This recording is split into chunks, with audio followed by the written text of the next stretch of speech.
Okay, magandang gabing Sunday, mga kababayan. Ayoko muna sanang mag-content dahil Sunday ngayon ng politika. Kaya lang kailangan po natin itong talakayin.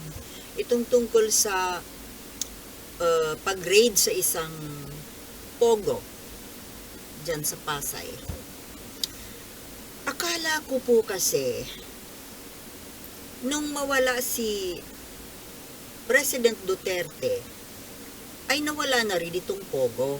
Dahil ito pong pogong ito, sa pagkakatanda ko, nabuhay lang po ito nung panahon ni Duterte. Nung bago si Duterte, wala naman to eh. Panahon ni Pinoy, ni Gloria, wala eh. Diba? Panahon lang ni Duterte ito nagkaroon. So, ano pong implication? Anong ibig sabihin nito? Dahil ito po ay isang, hindi ko naman sinasabi na before Duterte's time, walang sugal sa Pilipinas. Ang sugal naman, hindi naman talaga yan mawawala eh. Diba? Hindi naman mawawala yan. Kahit saang bansa, kahit nga sa mga Muslim countries meron eh. Diba? Patago nga lang. O, hindi ko sinasabi na yung mga Muslim ang nagsusugal ha. Hindi po. Kagaya diyan sa Saudi Arabia. Sino nagsusugal dyan? Mga Pinoy. Hindi naman siguro mga Arabo. So, dati na po, noon pa man, huwag tayo magpaka-plastic, ano?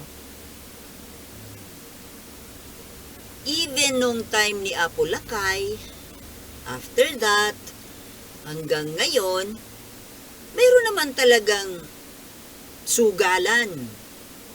May sugal, may prostitution. Huwag tayong hypocrites. Pero, ito kasing pogo, bakit ito ang parang nagiging sensational sa lahat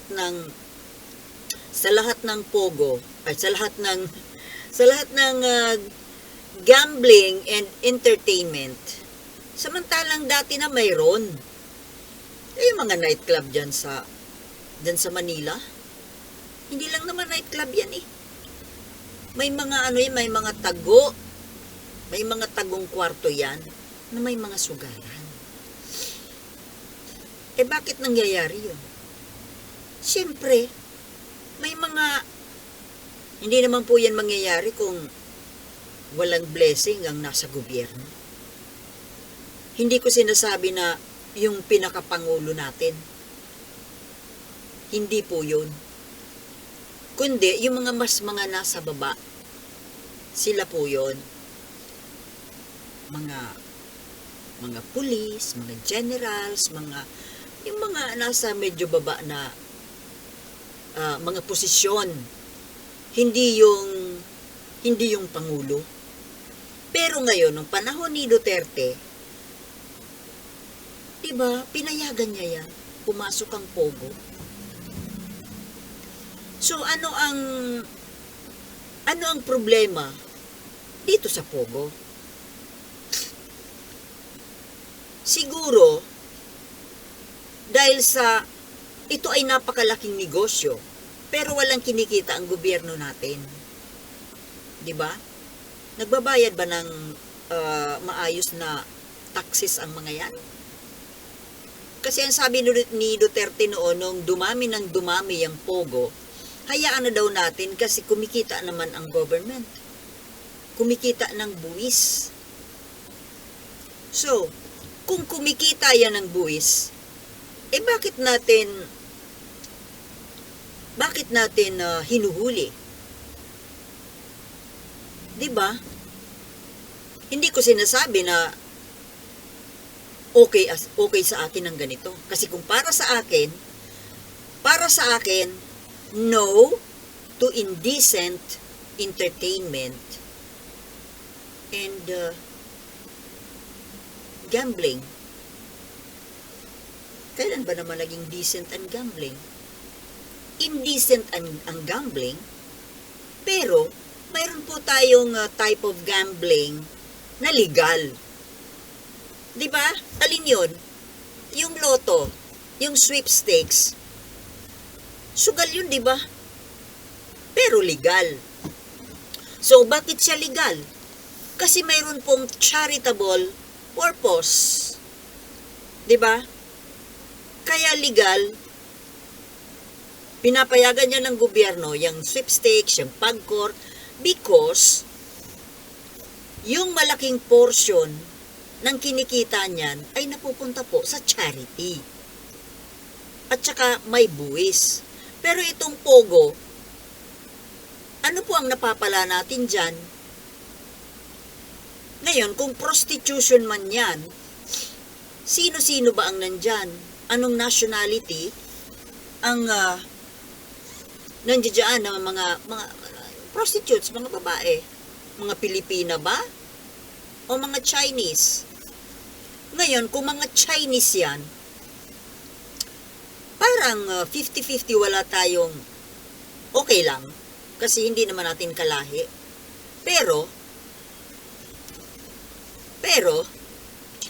since dito sa atin ginagawa, sa lugar natin, sa teritoryo natin, hindi maganda. Di ba ga? Dapat, kung ikaw ay gagawa ng dumi, you do it in your own country. Hindi dito. Di po ba? Pero, sa totoo lang, mayroon naman tayong mga prostitutions eh. Ewan mga illegal nga lang.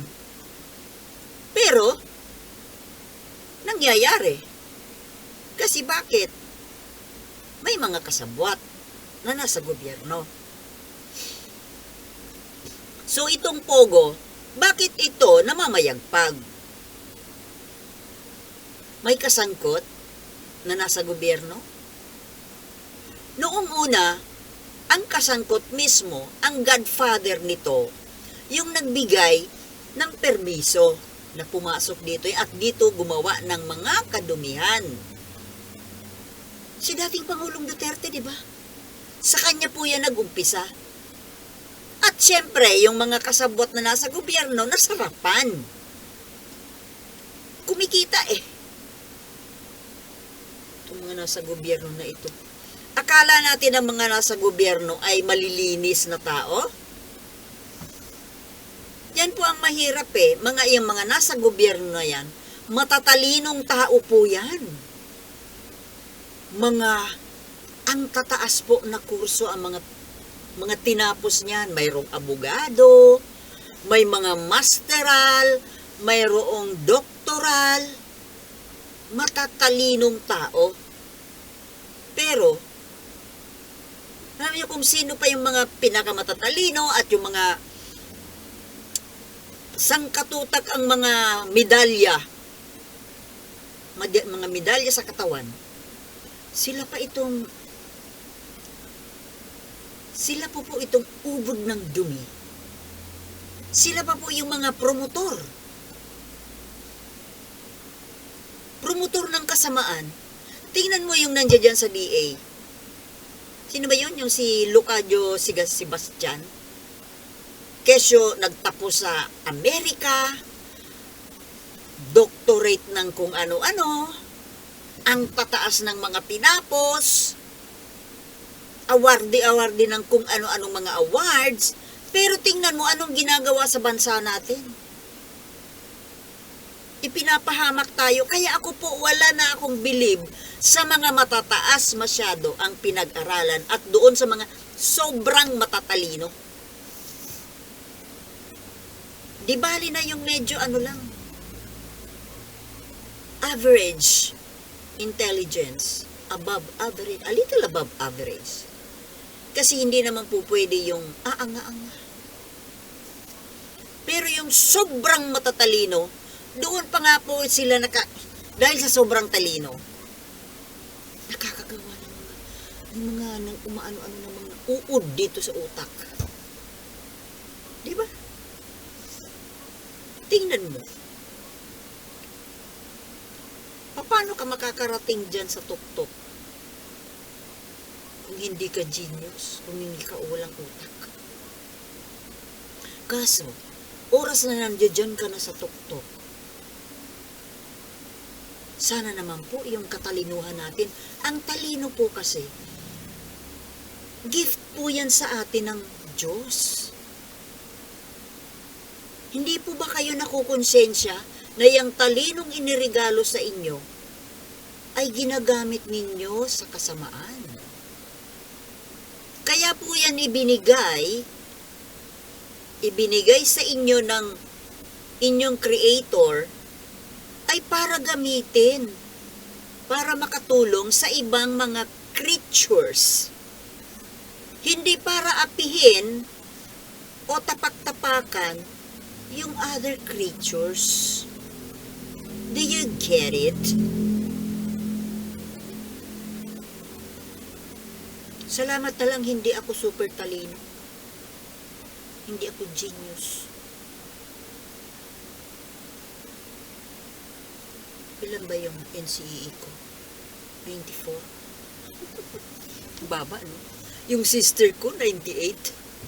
98 ba yun o 99? Pag nag-take ako ng entrance exam, yung entrance exam sa college, di ba? Yung, ano ba tawag doon?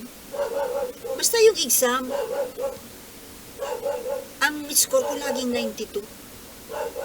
Hindi tumataas, hindi bumababa. Ano ba yun yung hindi naman IQ yun eh. Basta yung rating. Rating. So, average lang. Nakakatakot po mga kababayan, yung sobrang mga matatalino. I think, Bongbong Marcos is not a genius. Hindi, matalino naman siya, pero hindi po siya yung kasing talino ng yung mga super matatalino. Apo Lakay was super talino. He was a genius. But at least, sabi nga, diba sabi naman, in every rule, there is an exception. So, Apo Lakay was an exception to the rule. Genius, but with a heart. Nako, yung mga anti-Marcos, pinagmumumura na naman ako, sigurado. Wala akong paki. Basta ako, Apo Lakay ako. Apo Lakay forever. Ngayon, itong pogo po na ito, na hanggang ngayon namamayagpag pa rin, although, patago na yata eh. Kumikita ba talaga ang gobyerno dito? Kaya po ito pinayagan ni Duterte noon kasi hayaan mo na ang pogo, kumikita naman tayo. Sino kaya ang kumikita? Yung government ba? Yung sambayan ng Pilipino? Through the taxes paid by these pogos? Or kayo-kayo lang na nandiyan dyan? Ngayon, kung kayo-kayo lang na nandiyan dyan, stop it! Stop the pogo. Dati naman wala yan eh. Kung sugal at sugal na lang naman, ang dami-dami nating sugal. Kulang pa ba yung sugal? Naglipa na ang sugalan eh. May sweepstakes pa ba? Meron pa yata eh, ewan ko. Pero nandyan ang loto. Nandyan ang weteng. Ang weteng hindi nawawala oh. May narinig pa ba kayo na mga magwiweteng na hinuhuli? Eh dito nga sa amin, pataya ng pataya eh. Nag-aaway-away pa minsan eh. Sinisingil yung nagpapataya. Hindi mo sa akin binigay yung panalo ko. Wala ka namang panalo. Oh, away-away sila. Ang weteng nandyan. Ang sabong nandyan. Alam mo yung sabong na yan, ako talaga ayaw ko ng sabong. Bakit? That's barbarity. Barbaric. para sa, ano yan eh, ayaw ko ba dito sa PAWS, PAWS, bakit hindi ito kino-confront? Siguro, I just have to make a separate video about that. So, itong gambling nga po, itong pogo na ito, na kesyo, kung pinagpag-usapan naman, para ba namang bago na tayo ng bago na, yung mga nightclubs dyan, mga karaoke, sa bagay yung karaoke bars kantahan lang naman yun eh. Pero, nagkikita-kita dyan yung pagkatapos din, diba? Ngayon, bakit pinag-iinitan itong pogo? Well, sa obserbasyon ko po, kaya yun, mga nangyayari noon, itong mga inchik po na mga empleyado dyan, ay nakakagulo na po dito sa atin. Pwede ba yung mga nangyari noon na nandiyan dyan na nagkakalat po sila dito? Yung mga nag-aaway-away dyan sa kalsada, yung mga kidnap for ransom, ano pa ang mga dala nila? Ang malaking epekto po nitong pogo na ito, yung pagtaas ng renta ng mga apartments, ng mga condominiums, mga paupahan. Naapektuhan po yung mga Pinoy. Dahil itong mga ganid man na mga nagpaparenta, mas piniprefer nila yung mga inchik. Singilin nila ng mataas. At kayang magbayad ng mataas. Saan na nauwi yung Pilipino? Diba? Yan ang isang masamang epekto ng pogo. At isa pa, yung mga inchik na bastos. Diba yung mga nangyari no na binabastos nila yung pulis, yung mga gwardiya dyan sa mga establishment, sa yung, di ba yung guard na tinapunan ng kinakain niyang taho yata yung dyan sa LRT. Kasi ang baba po ng tingin nila sa Pilipino. So sa totoo lang, dapat na talaga mawala yung pogo. Kahit na kumikita pa man yung gobyerno natin dyan, pero yung mga kabastusan nila, yung mga pagkakalat nila, dito nila ginagawa. Doon sila magsugal sa China. Ngayon, kaya sila nandito dahil nga bawal sa China. Nako ha, Philippine politicians, kung sa China po nagagawang ipagbawal ang mga masasamang gawain kagaya ng sugalan at prostitution, bakit hindi po natin magawa dito sa atin? Naturingan tayong Kristiyano. Diba? Christian nation tayo, pero dito po naglipana ang mga kasalanan. Hindi ba? Pero sa China, walang relihiyon. Atheist. Naku, naalala ko yung atheist na yan. Ito pala si Sas Rogando Sasot. Atheist pala to. No wonder, kaibigan niya ang China. Pare-pareho silang atheist. Hindi. Ang atheist lang naman yung communist party. Hindi naman yung maraming mga Kristiyano at mga Muslims na mga Chinese citizens. So yun po, nagsanga na naman yung kwento ko. Naalala ko lang. So, ano po ang stand ko dito sa Pogo? Well, Pogo should go. Go away, Pogo. We don't need you here. We don't need mga bastos na Chinese nationals. Pahamak kayo sa mga Pilipinong mga mahihirap, mga nagre-renta, napipilitang magrenta ng mahal dahil sa inyo. Kaya, for me, okay, go. Go away. And don't return anymore to my country. Wala na yung boss nyo, si Duterte. Baka kasi hanggang ngayon kumikita pa si Duterte dyan. Oh, sa palagay ninyo mga kababayan, siguro kumikita pa si Duterte. Di ba?